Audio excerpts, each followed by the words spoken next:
Bus തകരാറിലായത് ചോദ്യം ചെയ്തതിന് യാത്രക്കാരെ മർദ്ദിച്ച സംഭവത്തിൽ 3 പേർക്കെതിരെ കേസെടുത്തു. കല്ലട ബസ്സിലെ 3 ജീവനക്കാർക്കെതിരെയാണ് മരട് പോലീസ് കേസെടുത്തത്. ഉച്ചയ്ക്ക് മുൻപ് ബസ് ഹാജരാക്കണമെന്നും പോലീസ് നിർദ്ദേശിച്ചിട്ടുണ്ട്.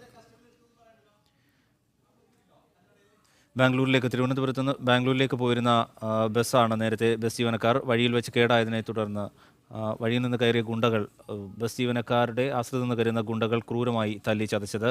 കൂട്ടത്തിലുണ്ടായിരുന്ന ഒരാൾ ഇത് വീഡിയോ എഫ് ബിയിൽ പോസ്റ്റ് ചെയ്തതിനെ തുടർന്നാണ് മറ്റുള്ളവർ അറിയുകയും സമൂഹ മാധ്യമങ്ങളിലൂടെ വലിയ വിഷയമായത് ചർച്ച ചെയ്യപ്പെടുകയും ചെയ്തത്. അതിനെ തുടർന്നാണ് നിലവിൽ ഈ ഗുണ്ടകൾക്കെതിരെ കേസെടുത്തത് എന്ന് വേണം മനസ്സിലാക്കാൻ. ഈ റൂട്ടിലോടുന്ന കല്ലട ബസ് നിരന്തരമായി ഇത്തരത്തിൽ അക്രമ സംഭവങ്ങളും അഴിച്ചുവിടുകയും ട്രാഫിക് നിയമങ്ങൾ ലംഘിക്കാതെ യാതൊരു തത്വദീക്ഷയുമില്ലാതെ പ്രവർത്തിക്കുന്നുവെന്ന വാഹനങ്ങൾ ഓടുന്നുവെന്ന നിരവധി പരാതികൾ നിലനിൽക്കുകയാണ് ഇത്തരത്തിലുള്ള ഗുണ്ടായിസം വീണ്ടും ആവർത്തിച്ചത്, യാത്രക്കാരെ തല്ലി ചതച്ചത്. ഇതിൻ്റെ ദൃശ്യങ്ങൾ സമൂഹ മാധ്യമങ്ങളിൽ കഴിഞ്ഞ ദിവസം വലിയ തരത്തിൽ ചർച്ചയാവുകയും അതിനെ തുടർന്ന് കേസെടുക്കാൻ നിർബന്ധിക്കപ്പെടുകയും ചെയ്യുകയായിരുന്നു. കൊച്ചി മരട് പോലീസാണ് നിലവിൽ കേസ് എടുത്തിട്ടുള്ളത് എന്നാണ് അറിയുന്നത്. ബാംഗ്ലൂരിലേക്ക് പോവുകയായിരുന്ന ബസ്സിലാണ് ഇത്തരത്തിലൊരു അക്രമ സംഘം ഉണ്ടായത് എന്നാണ് അറിയുന്നത്. മൂസന ആസു വിവരങ്ങൾ നൽകും. മൂസന, അതിക്രൂരമായി യാത്രക്കാരെ ഗുണ്ടകൾ തല്ലിച്ചതയ്ക്കുന്ന ദൃശ്യങ്ങൾ കഴിഞ്ഞ ദിവസമാണ് കണ്ടത്. എന്ത് നടപടിയാണ് ഇക്കാര്യത്തിൽ സ്വീകരിച്ചിട്ടുള്ളത്? അരുൺ, ഈ ബസ്സിന്റെ അകത്ത് കയറി അക്രമം നടത്തിയ ആളുകളെ അറസ്റ്റ് ചെയ്തിട്ടുണ്ട്. ഈ ബസ് കസ്റ്റഡി എടുക്കാൻ പോലീസ് തീരുമാനിച്ചിട്ടുണ്ട്. കഴിഞ്ഞ ദിവസം ശനിയാഴ്ച അർദ്ധരാത്രിയാണ് ഇങ്ങനൊരു സംഭവം ഉണ്ടായത്. വാഹനത്തിൽ യാത്ര ചെയ്തിരുന്ന ഒരാളുടെ ഫേസ്ബുക്ക് പോസ്റ്റ് വഴിയാണ് ഈ വിഷയം പുറം ലോകം അറിയുന്നത്. തിരുവനന്തപുരത്ത് നിന്ന് ബംഗളൂരുവിലേക്ക് പുറപ്പെട്ട സ്വകാര്യ ബസ് കേടായി വഴിയിൽ കിടന്നത് ചോദ്യം ചെയ്ത യാത്രക്കാരെ മർദ്ദിച്ചെന്നാണ് പരാതി. കല്ലട ഗ്രൂപ്പിന്റെ ബസ്സാണ് ആലപ്പുഴ ഹരിപ്പാടിനടുത്ത് വെച്ച് തകരാറിലായത്. ഏറെ നേരം ബസ് തകരാറിലായതിനെ തുടർന്ന് ബസ് ജീവനക്കാരോട് ഇതേക്കുറിച്ച് യുവാക്കൾ തർക്കിച്ചിരുന്നു.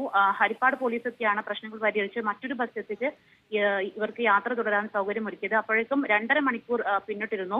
ഈ ബസ് വൈറ്റിലെ എത്തിയപ്പോഴാണ് പുറത്തുനിന്നെത്തിയ സംഘം യുവാക്കളെ മർദ്ദിച്ച് ബസ്സിന് പുറത്താക്കി എന്നൊരു പരാതിയാണ് മരട് പോലീസ് സ്റ്റേഷനിൽ എത്തിയത്. ഇതുമായി ബന്ധപ്പെട്ട് മരട് പോലീസ് അന്വേഷണം നടത്തിയിരുന്നു. ഇന്നാണ് ആക്രമണം നടത്തിയ ആളുകളെ പോലീസ് കസ്റ്റഡി എടുത്തത്. കല്ലട ഗ്രൂപ്പിന്റെ ബസ്സിൽ നിന്നാണ് ഇത്തരമൊരു സംഭവം ഉണ്ടായി. ബസ് ജീവനക്കാരാണ് ആക്രമണം നടത്തിയതിന് പിന്നിലെന്ന് പറയപ്പെടുന്നു. ഇതേക്കുറിച്ച് പോലീസ് കൂടുതൽ അന്വേഷണം നടത്തുകയാണ്. എന്താണെങ്കിലും ആ യാത്ര ചെയ്ത ബസ് മരട് പോലീസ് സ്റ്റേഷനിൽ ഹാജരാക്കാനും യാത്ര ചെയ്ത ആളുകളുടെ ഡീറ്റെയിൽസ് എടുക്കാനും പോലീസ് നിർദ്ദേശിച്ചിട്ടുണ്ട്.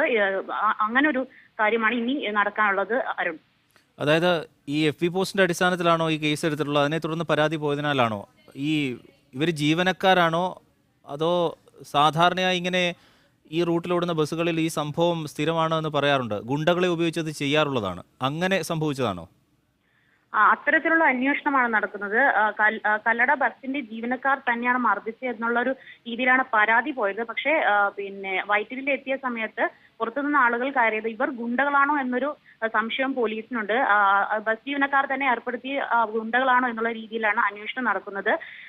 ബസ് തന്നെ യാത്ര ചെയ്ത ഫിലിപ്പ് എന്ന ഒരാൾ കഴിഞ്ഞ ദിവസം ഇത്തരമൊരു പോസ്റ്റ് ഇട്ടിരുന്നു. ഈ പോസ്റ്റിന്റെ അടിസ്ഥാനത്തിലും ഈ മർദ്ദനമേറ്റ യുവാക്കളുടെ പരാതിയുടെ അടിസ്ഥാനത്തിലുമാണ് ഇത്തരമൊരു നടപടി പോലീസിന്റെ ഭാഗത്തുനിന്നുണ്ടായത്. കേസെടുക്കുകയും ഇത്തരത്തിലൊരു നടപടി, അതായത് ബസ് കണ്ടെത്തുകയും പോലീസ് സ്റ്റേഷനിൽ ഹാജരാക്കാനും തുടർന്ന് ആരൊക്കെയാണ് യാത്ര ചെയ്തത് എന്നുള്ള ഡീറ്റെയിൽസ് എടുക്കാനും കൃത്യമായി എന്താണ് സംഭവിച്ചത് എന്നുള്ള വിവരങ്ങൾ കൂടുതൽ ശേഖരിക്കാനും നേരത്തെ ഫേസ്ബുക്കിൽ ഇട്ടതിൽ അപ്പുറത്തേക്ക് എന്താണ് സംഭവിച്ചതെന്ന് ആളുകളിൽ നിന്ന് തന്നെ ചോദിച്ചറിയാനും വേണ്ടിയാണ് യാത്രക്കാരുടെ ഡീറ്റെയിൽസ് പോലീസ് ശേഖരിക്കുന്നത്. എന്താണെങ്കിലും ബസ് ഉടൻ തന്നെ കസ്റ്റഡിയിലെടുക്കും. അരുൺ.